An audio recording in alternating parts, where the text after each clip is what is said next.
Hello everyone, let's talk about cholinergic drugs today. And before we get into the actual topic, let's understand what ACH is. So ACH is acetylcholine, which basically is a neurotransmitter. And what neurotransmitter is? So neurotransmitter is a substance which helps transmit the information from one neuron to the other neuron. Starting from the basics, the nervous system is divided into central nervous system and peripheral nervous system. Peripheral nervous system is further divided as somatic and autonomic. So somatic is the one which is under our voluntary control, and autonomic is the one which is involuntary, and it is the activity of the smooth muscles and the glands in our body. Peripheral nervous system under autonomic system is again further divided as sympathetic and parasympathetic.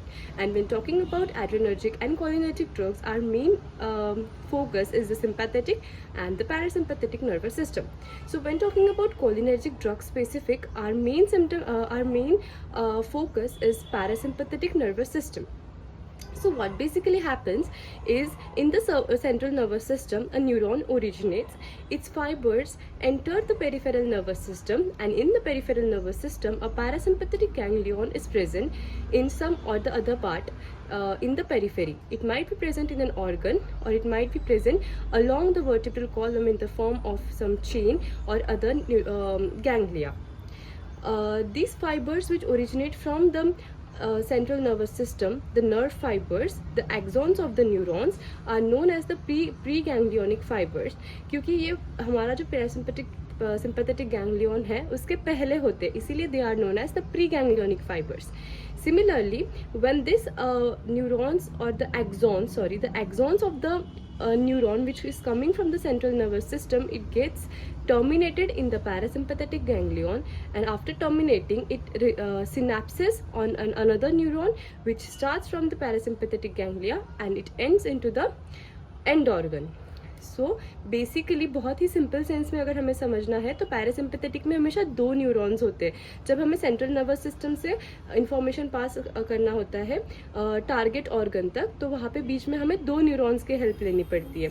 एक खुद जो central nervous system में से originate हो रहा है, और उसका हम ये इसे ऐसे समझ सकते हैं कि उसका जो एक्सॉन है वो फाइनली ख़त्म हो जाता है पैरासिम्पैथेटिक गैंग्लियन तक. वो पूरा यहाँ तक नहीं जा सकता, उसकी लेंथ छोटी होती है, इसीलिए वो रिले करता है पैरासिम्पैथेटिक गैंग्लियन में, और वहाँ से दूसरा न्यूरॉन स्टार्ट होके it enters the target organ. So, what is the function of this neurotransmitter? The neurotransmitter acetylcholine helps transmit the message from one neuron to other neuron and finally from the neuron to the organ. So the axons or the axon terminals release the acetylcholine, the neurotransmitter acetylcholine, and then it is uptaken by the receptors which is present on the membrane of the body of another neuron. और यहाँ पे हमारे दो acetylcholine के जो दो receptors है वो दो है. Basically they are nicotinic and muscarinic, but at the level of the nerve cell the receptor which is present is the nicotinic receptor, and then the acetylcholine gets bind to the receptor और फिर membrane channels open होते हैं जिससे कि a wave of depolarization takes place जो पास होता है उसके head से body of the neuron से तो उसके terminal तक. और finally क्या होता है, वहाँ पे बहुत सारे bags होती हैं जिसमें ACH है यहाँ पे nerve ending पे, और फिर वो bags open होती है जिससे कि ACH जो है वो बाहर release होता है nerve terminal से, and finally it is open to get active to do its activity on the target organ. So target organ के level पे if we talk about the stomach के membrane पे again दो receptors present रहेंगे, nicotinic receptor and muscarinic receptor, which will uptake the acetylcholine released by the nerve terminal, and finally the action of the parasympathetic system will start. Now there is a enzyme known as acetylcholinesterase. जब भी हम किसी भी enzyme में बात करते हैं, esterase अगर हमें दिखता है तो हमें एक चीज़ समझना है कि what it does is it breaks the enzyme, the protein. जैसे अभी यहाँ पे acetylcholinesterase है, तो esterase is basically a seizure जो कट करता है एसिटाइलकोलिन को. जैसे हम लोग लाइपेज की बात करते हैं जो लिपिड को कट करते हैं, या प्रोटीएज होते हैं जो प्रोटीन्स को कट करते हैं, वैसे ही acetylcholinesterase they basically cut the acetylcholine. अभी हमें जो एसिटाइलकोलिन है ये this is just a neurotransmitter जो पैरासिम्पैथेटिक नर्वस सिस्टम का पार्ट है, जो एक मैसेंजर है पैरासिम्पैथेटिक नर्वस सिस्टम में। इन जनरल अगर हमें पैरासिम्पैथेटिक नर्वस सिस्टम के सारे जो इफेक्ट्स है उनको याद रखना है, there is this mnemonic known as dumbbells. So dumbbells summarizes all the specific activities which are carried out by the parasympathetic nervous system, जिसमें D stands for diarrhea, urination, meiosis, bradycardia, bronchoconstriction, emesis, lacrimation, and S for salivation and sweating. One thing what we all need to know is that the parasympathetic nervous system is mainly concerned with rest and digest. इसीलिए जो सारे flight और freight वाली activities होंगी जो basically sympathetic की है वो सारी कम हो जाएगी, इसीलिए हमारे हार्ट बीट और जो ये मायोसिस हो रहा है, construction of the pupil, all this things along with bronchoconstriction, तो ये जो रेस्पिरेटरी और कार्डियोवास्कुलर एक्टिविटीज़ है ये बेसिकली कम होगी और जितनी भी डाइजेस्टिव एक्टिविटीज़ है वो सारी बढ़ेगी, जैसे कि diarrhoea, urination, lacrimation, salivation. So all the rest and digest activities will rise and all the flight और flight activities will come down. So having known all the basic things about ACH, let's actually get into the main topic, that is the cholinergic drugs. Now, defining the cholinergic drugs, its mechanism of action, the clinical application part, and the adverse effects. So, cholinergic drugs produce action similar to that of the acetylcholine, either by directly interacting with cholinergic receptors or by increasing the availability of ACH at this sites. तो दो mechanism of actions हो सकते हैं जो हमें अच्छे से समझना है, जिससे ही हमारा मेन जो ड्रग का क्लासिफिकेशन है वो हो रहा है. एक है डायरेक्ट एक्टिंग कोलिनर्जिक एगोनिस्ट. इसका क्या मतलब है कि जो कोलिनर्जिक रिसेप्टर्स हमारे सेल्स न्यूरॉन्स पे प्रेजेंट है या टारगेट ऑर्गन्स पे प्रेजेंट है, जो कि मस्करिनिक रिसेप्टर्स है और निकोटिनिक रिसेप्टर्स है, उनको जाके हमारे जो ड्रग्स है वो ACH जिस तरीके से उनको जाके बाइंड होता है और पैरासिम्पैथेटिक सिस्टम को एक्टिवेट कर रहा है, वैसे ही हमारे ये जो ड्रग्स है ये जाके वो रिसेप्टर्स को बाइंड होंगे और पैरासिम्पैथेटिक सिस्टम एक्टिवेट होगा. मतलब they are basically mimicking the action of ACH. Now, this direct acting cholinergic agonist, these drugs bind directly to the cholinergic receptors and activate them. On the previous page, we talked about the muscarinic receptors and the nicotinic receptors. Now they are further divided as, पहले तो muscarinic receptors जो होते हैं वो 5 types के होते हैं, M1 to M5. Nicotinic receptors 2 type के होते हैं, NM and NN. So what is the mechanism of action of these drugs? This drug bind to the muscarinic or the nicotinic receptors. उसके बाद वो ACH का जो एक्शन है उसी को मिमिक करेंगे और उससे हमारे जो रिसेप्टर्स होते हैं, जो मस्करिनिक या निकोटिनिक रिसेप्टर्स जहाँ पे वो जाके बाइंड हो रहे हैं, वो एक्टिवेट हो जाएंगे और वो एक्टिवेट होने के बाद it will produce the parasympathetic effect.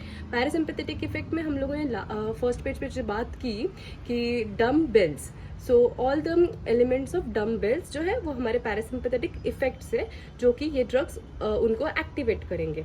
Now effects produced by the cholinergic drugs same as mention before under the physiologic effects of ACH. वही जो डम्बेल्स हमने जिनके बारे में बात की, the same thing. Now this was all about the drugs acting directly acting cholinergic agonist. Now talking about the indirect action. तो indirect action में हमें एक चीज़ समझना है, जो हमने देखा था इधर एसिटाइल कोलिनेस्टेरेज करके जो एंजाइम होता है वो एसिटाइल कोलिन को डिग्रेड करता है. अब इसे डिग्रेड करने की ज़रूरत क्यों पड़ती है? तो जब भी हमारे जो नर्व एंडिंग्स होते हैं जहाँ से एसिटाइल कोलिन रिलीज होता है, वो रिलीज होने के बाद वो अपना एक्शन करता है उसके टारगेट ऑर्गन पे या फिर दूसरे नर्व सेल पे. तो एक बार उसका एक्शन होने के बाद वो जो एसिटाइल कोलिन है वो वहाँ से उसको हटाना, ये काम होता है एसिटाइल कोलिनेस्टेरेज का. हटा के उसको डिग्रेड करके वापस से उसको रीअपटेक करके उसके जो एलिमेंट्स है उसका यूज़ करते हैं हम लोग वही सिंथेसाइज करने के लिए. तो ये जो प्रोसेस है इसमें मेन रोल होता है एसिटाइल कोलिनेस्टेरेज का. तो फिर ऐसी बहुत सारी कंडीशंस होती है जहाँ पे ये जो एसिटाइल कोलिन है ये नर्व टर्मिनल्स बहुत ही कम अमाउंट में सिक्रीट करती है और हमें एक्चुअल में जो सेकेंड जो ऑर्गन है या फिर जो सेकेंड नर्व है, न्यूरॉन है, वहाँ पे उसके एक्शन के लिए उनकी ज़रूरत है ज़्यादा अमाउंट में. तो ऐसे सारे केसेस में हम लोग ये जो एसिटाइल कोलिनेस्टेरेज है इसके ही एक्शन को रोक देते हैं, जिससे कि जितना ये सिक्रीट हो रहा है उतने अमाउंट में और उतने अमाउंट में हमारा जो एक्शन है वो कंप्लीट हो सके। तो ये जो इनडायरेक्ट एक्टिंग ड्रग्स है, इनडायरेक्ट एक्टिंग कोलिनर्जिक अगोनिस्ट, ये हमारे एसिटाइल कोलिनेस्टेरेज को इनहिबिट करते हैं, उसको रोकते हैं। वहाँ पे जो एसिटाइल कोलिन जमा हुआ है उसको वो वैसे ही रहने देने के लिए, उसका एक्शन कंटिन्यूसली होने के लिए हम उसको रोकते हैं ACHE को, जिससे कि वो उनको वहाँ से ना हटाए। The enzyme that breaks down the ACH leading to increased ACH levels with the synapsis. अब इसका मैकेनिज्म ऑफ एक्शन क्या होता है? नॉर्मली हमारा जो ACHE है, मतलब एसिटाइल कोलिनेस्टेरेज है, वो ACH को ब्रेक डाउन करता है। Break downs it into choline plus acetate. Now anti cholinesterases inhibit the action of the ACHE। तो जो इनडायरेक्ट एक्टिंग कोलिनर्जिक एगोनिस्ट है हमारे, ये एंटी कोलिनेस्टेरेजेस है। So they inhibit the action of ACHE. Thus ACH accumulates in the synaptic cleft. जो synaptic क्लेफ्ट्स होते हैं वहाँ पे वो बहुत ज़्यादा एक्यूमुलेट हो जाते हैं, और वो फिर इंक्रीज लेवल्स उनके होने की वजह से वो स्टिमुलेट करते हैं दोनों रिसेप्टार्स को, मस्कुलिनिक रिसेप्टार्स और निकोटिनिक रिसेप्टार्स, जिससे कि पैरासिम्पैथेटिक एक्टिविटी बढ़ती है और न्यूरोमस्कुलर ट्रांसमिशन में हेल्प होता है। अभी ये सारे ड्रग्स का क्लिनिकल एप्लीकेशंस की अगर बात करें तो सबसे पहले ग्लोकोमा का केस है, then myasthenia gravis and urinary retention. तो ग्लोकोमा बेसिकली क्या होता है कि इंट्राओक्यूलर प्रेशर जो होता है जब वो बढ़ जाता है 20 mm of Hg से ज़्यादा, उसे हम बोलते हैं ग्लोकोमा। तो ये केस में हमारे ये रिसेप्टार्स कैसे हमारे ये ड्रग्स कैसे हेल्प करेंगे? तो it stimulates the muscarinic receptors which is present in the eye. तो आई में मस्कुलिनिक रिसेप्टार्स प्रेजेंट होते हैं जिनको हमारी ये जो ड्रग्स है वो स्टिमुलेट करेंगे, और वो स्टिमुलेशन के बाद वहाँ पे क्या होता है, मायोसिस होता है, मतलब वो जो प्यूपिल है वो कंस्ट्रिक्ट हो जाएगा। प्यूपिल कंस्ट्रिक्ट होने के बाद क्या होता है, जो एक्वियस ह्यूमर है उसका जो फ्लो है वो बढ़ जाता है, मतलब उसका जो ड्रेनेज हो रहा था वो बढ़ जाता है, जिससे कि हमारा इंट्राऑक्यूलर प्रेशर जो है वो कम हो जाता है। तो इसमें हमें ग्लोकोमा के बारे में थोड़ा जानना ज़रूरी है कि ग्लोकोमा क्यों होता है। तो ये जो एक्वियस ह्यूमर होता है ना, इसका आउटफ्लो जो होता है जहाँ पे वो ऑब्स्ट्रक्ट हो जाता है किसी भी रीजन के वजह से, तो उसकी वजह से इंट्राऑक्यूलर प्रेशर बढ़ने की वजह से हमें ग्लोकोमा होता है।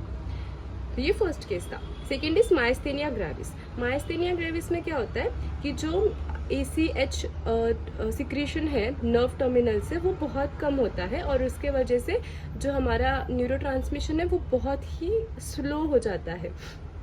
तो यहाँ पे हम लोग जो ड्रग यूज़ करेंगे वो है एंटीकोलिनेस्टेरेसिस और इनडायरेक्ट एक्टिंग कोलिनर्जिक एगोनिस्ट जिसे हम कह रहे हैं। तो इट इनहिबिट्स द ACHE मतलब एसिटाइल कोलिनेस्टेरेस को वो इनहिबिट करेंगे, जिससे कि ACH का जो अमाउंट है वो न्यूरोमस्कुलर जंक्शन पे बना रहेगा अच्छे क्वांटिटी में, और जिससे हमारा स्टिमुलेशन जो रहेगा वो मेंटेन रहेगा, जिससे कि स्केलेटल मसल का कॉन्ट्रैक्शन या फिर जो भी वॉलंटरी मूवमेंट्स वो इंसान करना चाहता है वो सारे अच्छे से होंगे। Now third part is the urinary retention. तो it stimulates the M3 receptors. तो M3 जो है वो हमारा M1 to M5 जो मस्कुलिनिक रिसेप्टर्स है उनमें का जो थर्ड है M3 रिसेप्टर्स, जो हमारे ब्लैडर में प्रेजेंट होते हैं, उनको वो स्टिमुलेट करके यूरिनेशन के प्रोसेस को प्रमोट करता है। So that was the clinical part of this drug.